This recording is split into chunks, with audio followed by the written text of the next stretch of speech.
Assalamualaikum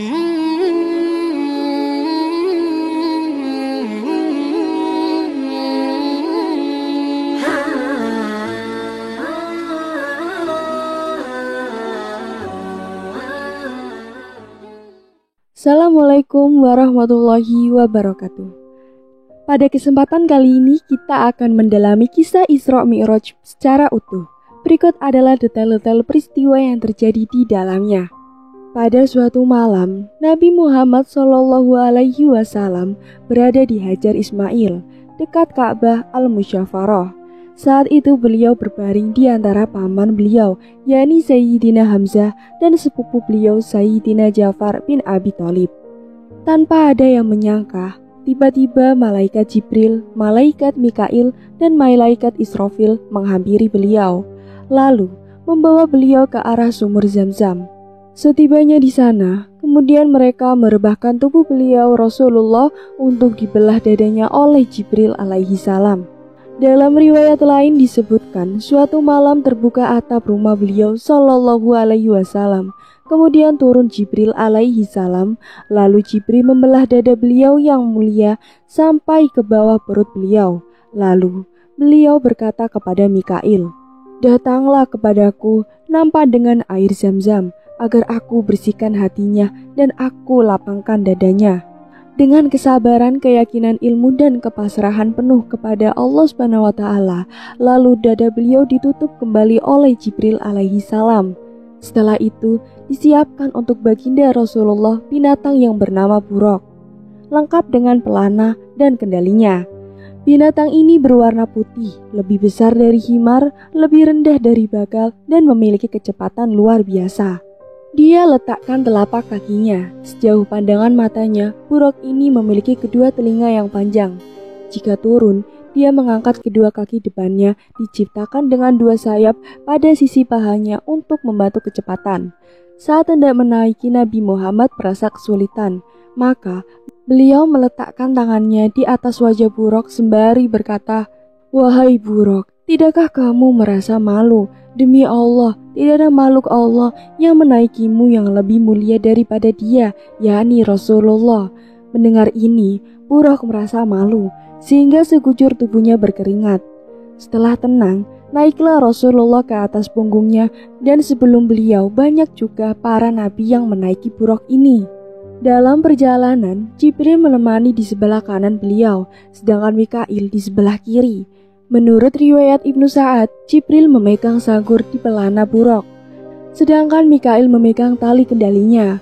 Mereka terus melaju mengarungi alam Allah SWT yang penuh keajaiban dan hikmah dengan hidayah dan rahmatnya. Di tengah perjalanan, mereka berhenti di suatu tempat yang penuh pohon kurma. Lantas malaikat Jibril berkata, "Turunlah di sini dan sholatlah." Setelah beliau sholat, Jibril berkata, "Tahukah engkau di mana Anda sholat?" "Tidak," jawab Nabi. Jibril berkata, "Anda telah sholat di Thoyiban, nama lain dari Madinah, dan ke sana Anda akan berhijrah." Kemudian buraq berangkat kembali melanjutkan perjalanan secepat kilat. Dia melangkahkan kakinya sejauh pandangan matanya.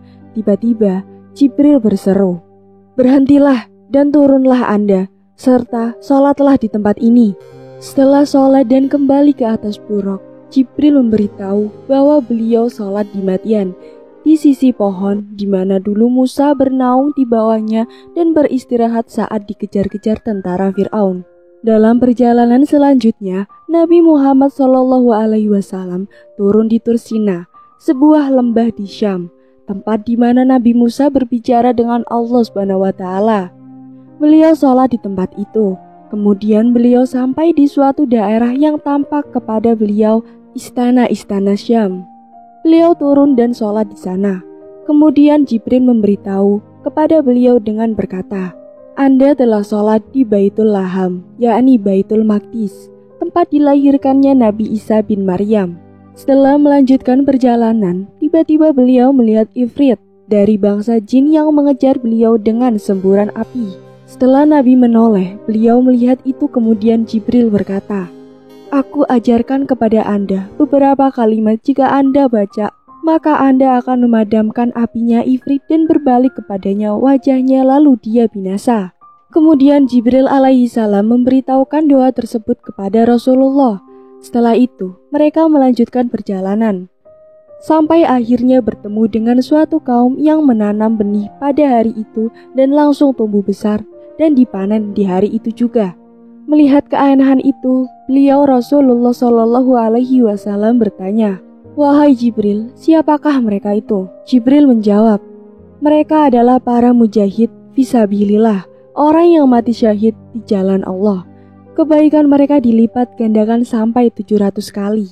Beberapa saat kemudian, beliau mencium bau wangi semerbak. Beliau bertanya, "Wahai Jibril, membawa wangi apakah ini?"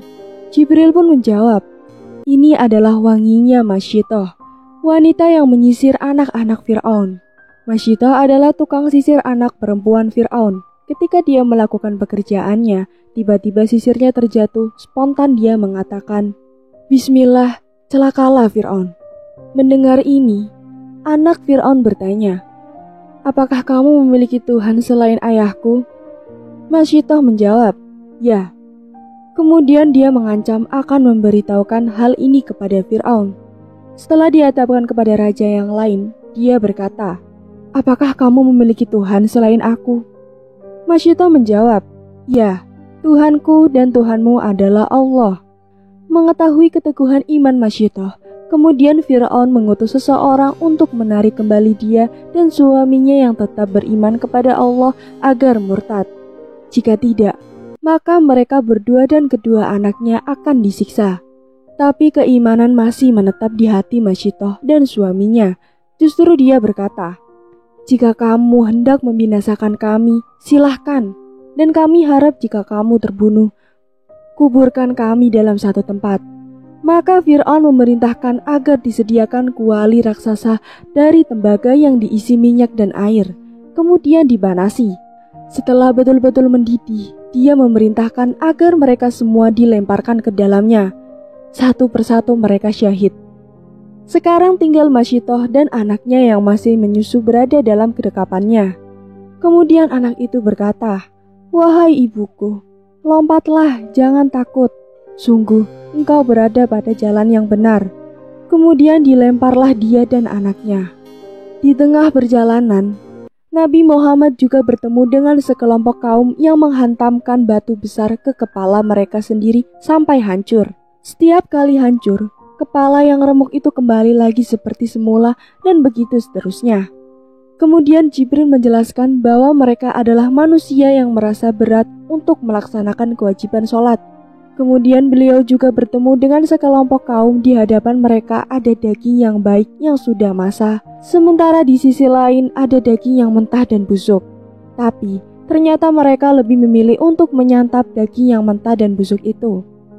Ketika Rasulullah menanyakan perihal ini, Jibril menjawab, "Mereka adalah manusia yang sudah mempunyai istri yang halal untuknya, tapi dia justru berzina dan berselingkuh dengan wanita yang jelek dan hina. Dan begitu pula mereka adalah para wanita yang mempunyai suami yang halal baginya, tapi justru dia mengajak laki-laki lain untuk berzina dengannya."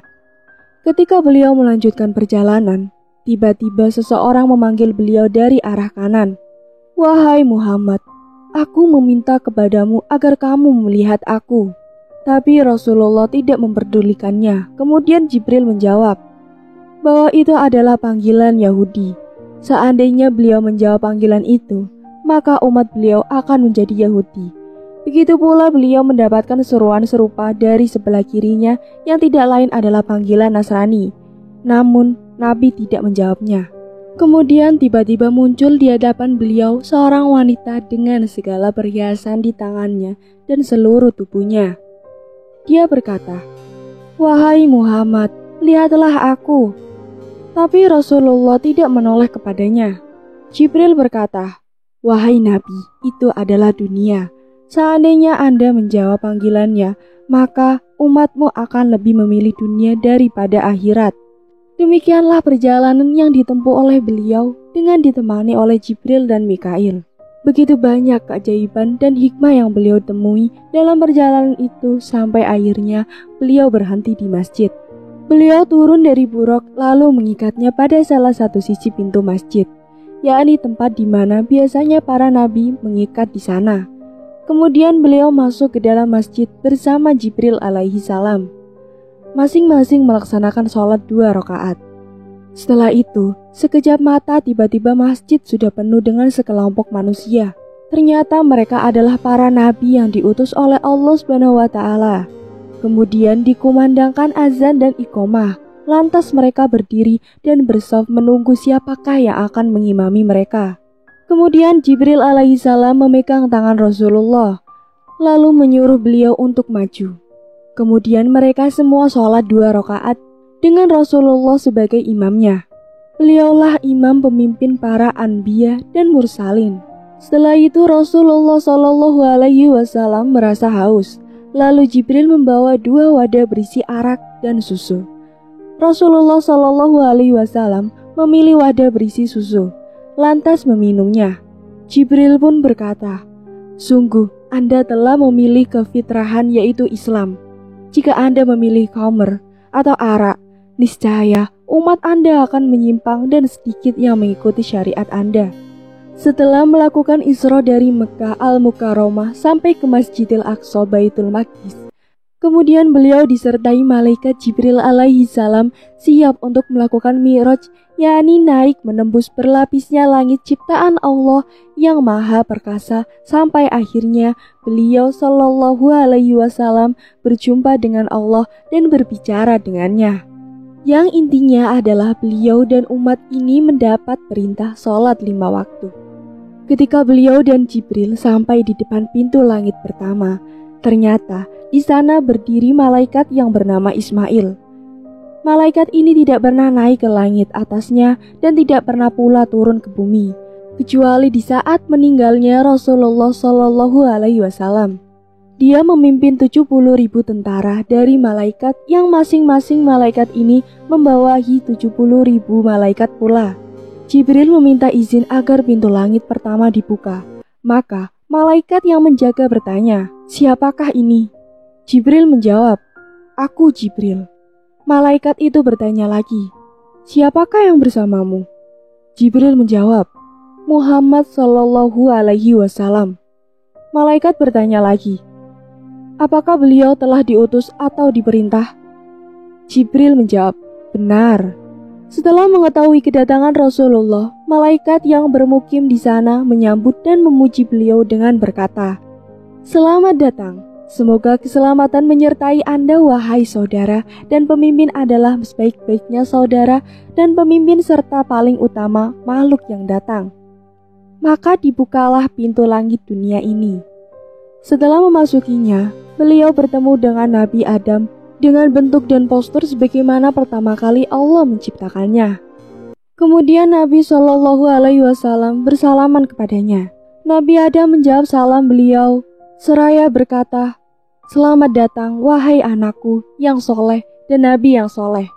Di kedua sisi Nabi Adam terdapat 2 kelompok. Jika melihat ke arah kanannya, beliau tersenyum dan berseri-seri. Tapi jika memandang kelompok di sebelah kiri, beliau menangis dan bersedih.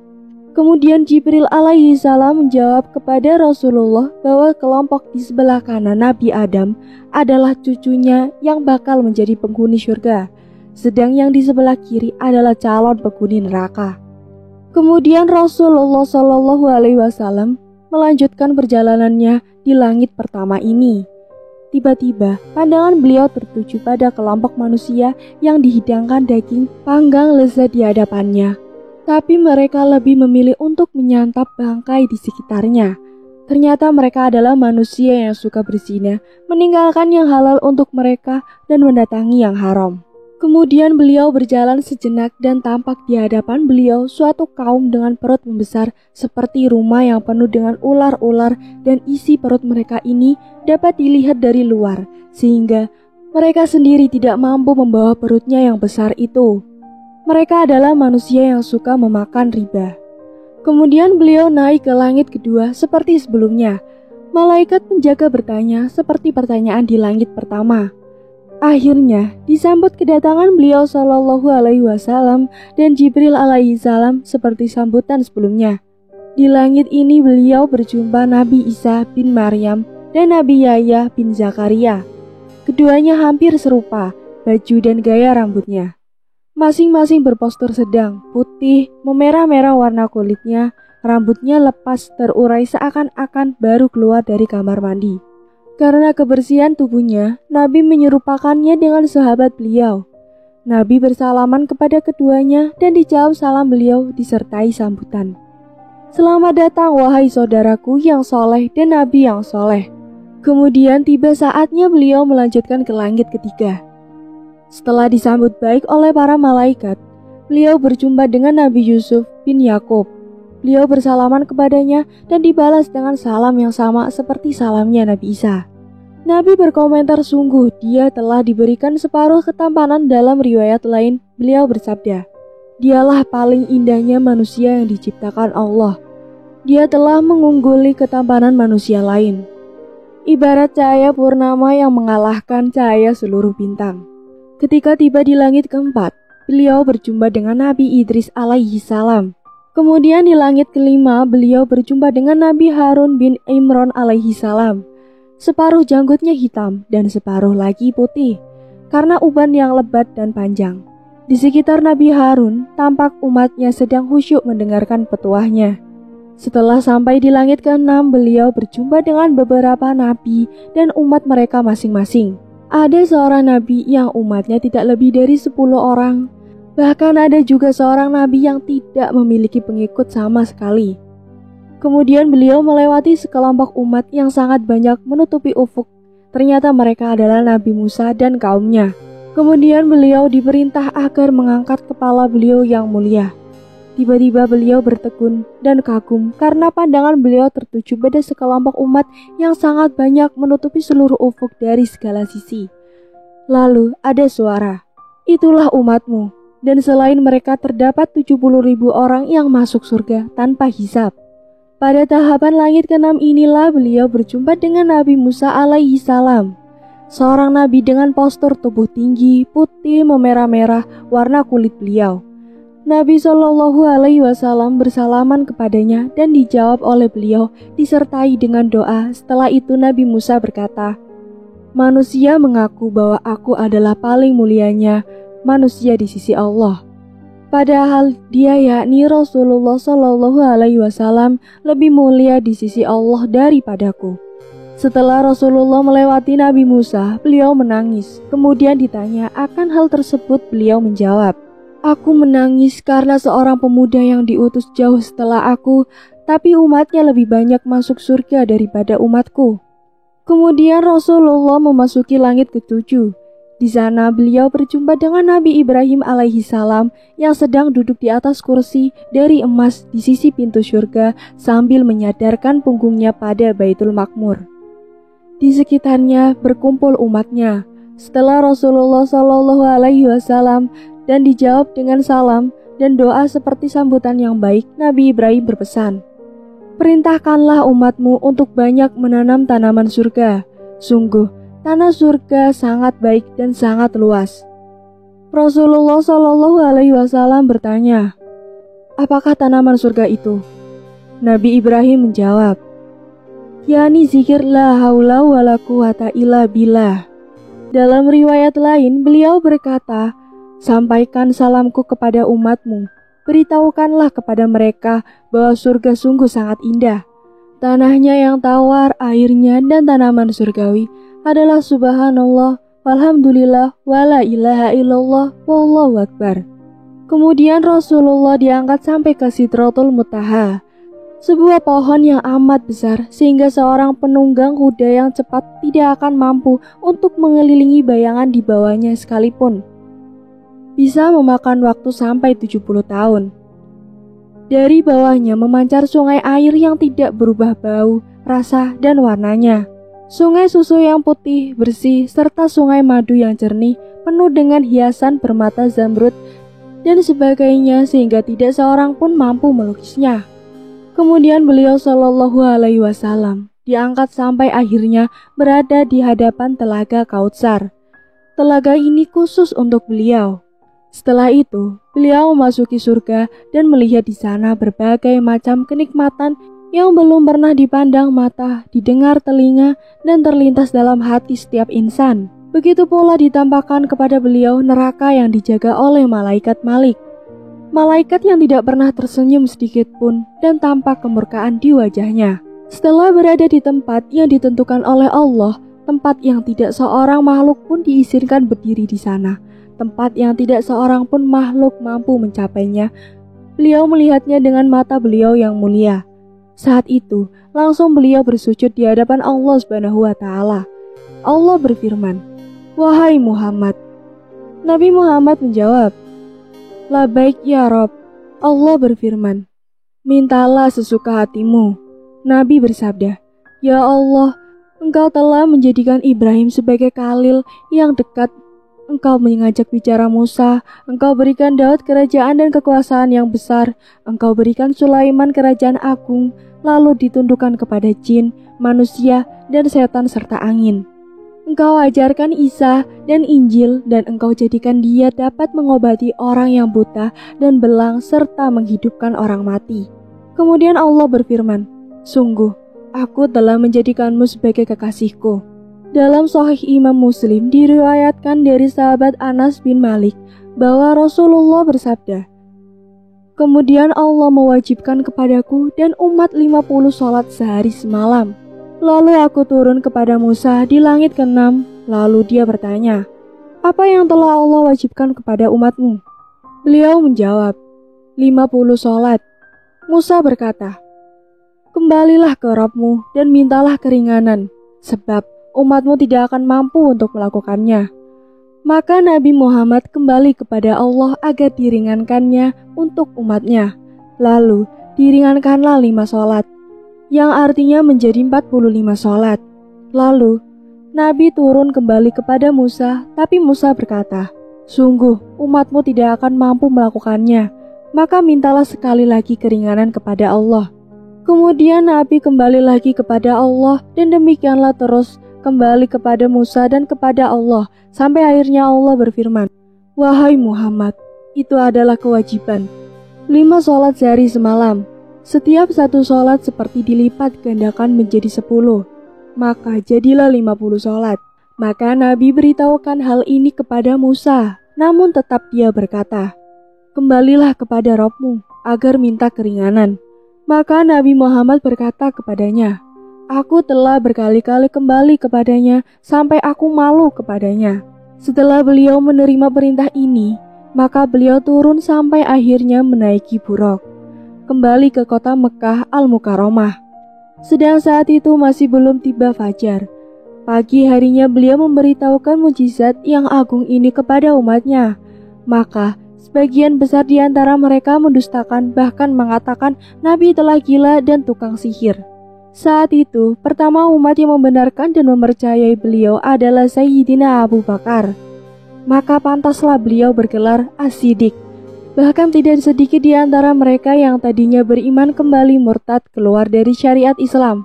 Sungguh keimanan itu intinya adalah membenarkan dan mempercayai serta pasrah terhadap semua yang dibawa dan diperintahkan Nabi Muhammad SAW. Sebab beliau tidak mungkin berbohong apalagi berkhianat. Demikianlah ringkasan dari perjalanan Isra dan Mi'raj Nabi Muhammad SAW. Sebagai umat muslim, kita dapat mengambil pelajaran dari perjalanan Nabi SAW ke langit tersebut untuk memperkuat iman dan keyakinan kita dan meningkatkan ibadah kita dengan lebih tekun serta khusyuk. Amin amin ya robbal alamin. Sekian dari saya, jangan lupa untuk klik like, komen, subscribe channel ini agar tak ketinggalan cerita menarik lainnya. Wassalamualaikum warahmatullahi wabarakatuh.